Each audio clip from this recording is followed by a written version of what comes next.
Já pensou o que você faria se por um acaso você estivesse em um barco à deriva, sem poder se conectar com ninguém e sem ter chances de ser resgatado, já que ninguém saberia onde você está? E se eu te falasse que um homem não só passou por isso, mas sobreviveu por mais de um ano à deriva no meio do oceano?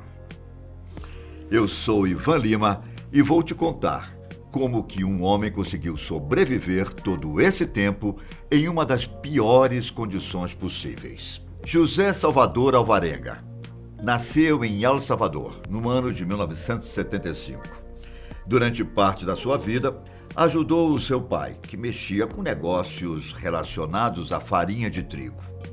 Tentando uma vida melhor, decidiu se mudar para o México, no ano de 2002, onde ele passou a trabalhar como pescador. No dia 17 de novembro de 2012, ele saiu de uma vila chamada Costa Azul, no estado mexicano de Chiapas, na intenção de ir pescar. Junto com ele foi um outro pescador de 23 anos, denominado Ezequiel Córdoba. A ideia dos dois era de passar 30 horas no mar, para poder capturar marlins, uma espécie de peixe comum da região. O barco, no qual os dois embarcaram, tinha aproximadamente 7 metros de comprimento, um único motor e um refrigerador, que servia para poder armazenar os peixes que iam sendo capturados. Um detalhe importante é que o barco onde eles estavam não tinha nenhum sistema de GPS ou de localização para poder ajudar e auxiliar os pescadores ou mesmo saber onde eles estão em caso de algo dar errado. Toda a comunicação era feita via rádio, o que, em locais muito distantes, acaba não servindo. O problema é que os dois foram surpreendidos por uma forte tempestade, que durou ao todo 5 dias e danificou o motor e até mesmo o refrigerador. A maioria dos aparelhos eletrônicos também estragou. Os dois perceberam que o mar já estava ficando agitado e, tendo capturado meia tonelada de peixe, decidiram dar meia volta. Só que o tempo estava muito ruim e o barco não tinha forças para poder se sobrepor às grandes ondas que estavam se formando. Ainda assim, eles conseguiram fazer contato com o seu chefe, avisando que eles estavam passando por uma dificuldade, já que uma tempestade cada vez mais forte estava atingindo o barco. O chefe afirmou que iria mandar um outro barco para buscá-los. Todavia, o barco não os encontrou e uma operação de resgate foi feita por alguns dias sem obter nenhum sucesso.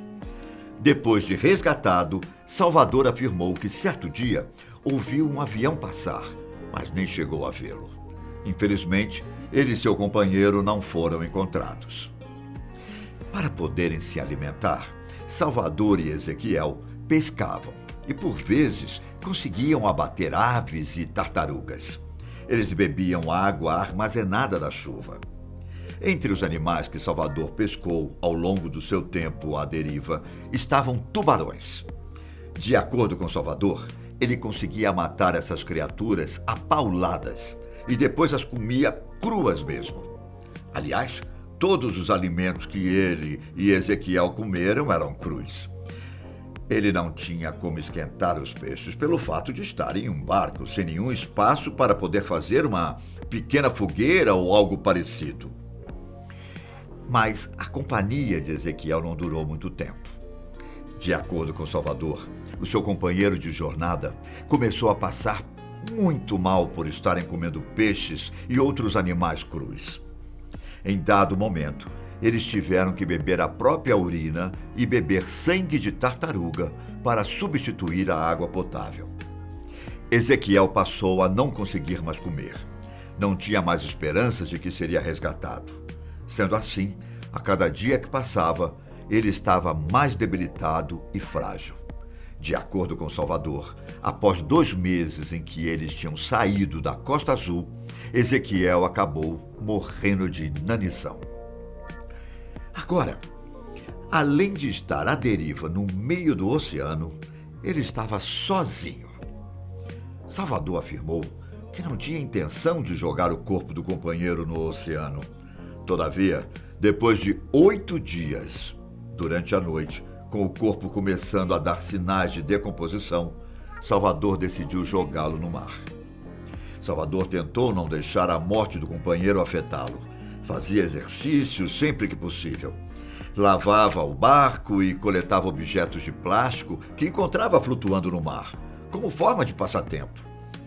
Ele também organizava seus objetos diariamente, tudo com o objetivo de deixar a mente ocupada. Para não ficar perdido no tempo, ele contava os dias por meio das fases da lua. No caso, ele utilizava os ciclos lunares, que é a soma das 4 fases: cheia, minguante, nova e crescente. Depois de muito tempo perdido no mar, a sua sorte mudaria. Especificamente, no dia 30 de janeiro, após 438 dias só vendo a água do mar por todos os cantos, pela primeira vez, Salvador avistou uma porção de terra. Tratava-se de uma pequena ilha do arquipélago das Ilhas Marshall, o Atol de Ebon. Ele decidiu abandonar o barco e nadar até o local que, por sorte, era habitado. Um casal de nativos o encontrou na praia, prestou os primeiros socorros e o levou para um hospital da região. Já no hospital, ficou constatado que ele sofria com desidratação, problemas no intestino e sua pressão estava muito baixa. Tudo isso era consequência do tempo em que ele passou à deriva no mar, se alimentando mal e sem ter uma higiene adequada. Ao todo, acredita-se que sua viagem tenha sido de mais de 10.000 quilômetros entre idas e vindas no mar. Ele praticamente atravessou o Oceano Pacífico. Toda essa história levantou suspeitas. Muitas pessoas não acreditavam que Salvador realmente teria sobrevivido 438 dias à deriva no mar. Para os que duvidaram, era impossível uma pessoa ficar todo esse tempo vivendo apenas de animais crus e água retirada da chuva. Um dos pontos questionados por eles foi o fato de que Salvador não apresentava sinais de escorbuto, por exemplo. Escorbuto é uma doença causada pela falta de vitamina C. Em estado avançado, ela diminui os glóbulos vermelhos do sangue, provoca fraqueza, cansaço e, por fim, pode levar à morte. Antigamente, era muito comum marinheiros morrerem em alto mar por conta da doença. Demoraram muitos séculos para se perceber que, ao se ingerir vitamina C, eliminava-se o risco de se ter escorbuto. Foi aí que produtos cítricos, como laranja e limão, passaram a fazer parte da dieta dos marinheiros.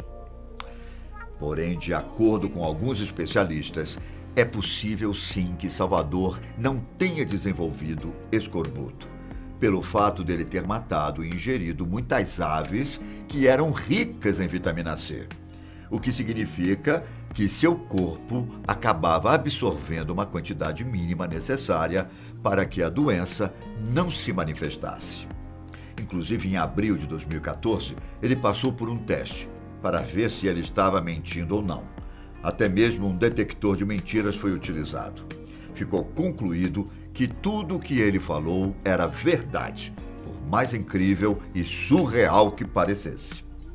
Existe uma certa polêmica em relação à morte de Ezequiel. Alguns familiares afirmam que após a morte de Ezequiel, Salvador teria comido partes do corpo do colega. Porém, o mesmo negou que isso tenha acontecido. Nesse momento, você pode estar pensando o seguinte: mas e a família dele? Como será que eles estavam? Provavelmente muito apreensivos ao saber que o filho estava desaparecido no meio do mar. Um fato interessante nessa história é que os familiares de Salvador nem sabiam que ele estava perdido no mar há mais de um ano. Antes de reencontrá-lo, eles não conversavam há cerca de 8 anos. Tanto que, por muito tempo, os seus pais e até mesmo sua filha pensaram que ele já estava morto há muito tempo. Toda a situação pegou a família de surpresa. Também chamou a atenção das pessoas e dos psicólogos a maneira com que Salvador se comportou após ser resgatado. Durante o seu período de reabilitação no hospital, ele preferia não conversar muito. Só falava quando alguém lhe perguntava algo e geralmente as suas respostas eram muito curtas, não passando de 4 ou 5 palavras. Depois de toda essa aventura, ou para alguns, história de terror, o pescador decidiu que era hora de ter um livro, contando os detalhes do que passou. Para isso, ele pediu que um jornalista americano chamado Jonathan Franklin escrevesse o seu relato. Assim, juntos, lançaram o livro que se chama, em português, 438 Dias, a extraordinária história verdadeira de sobrevivência no mar. Existe até mesmo a ideia de se tentar fazer um filme da sua história no mesmo moldes do famoso filme Náufrago, de Tom Hanks. Após o lançamento do livro, a família de Ezequiel Córdoba voltou a acusar Salvador de canibalismo.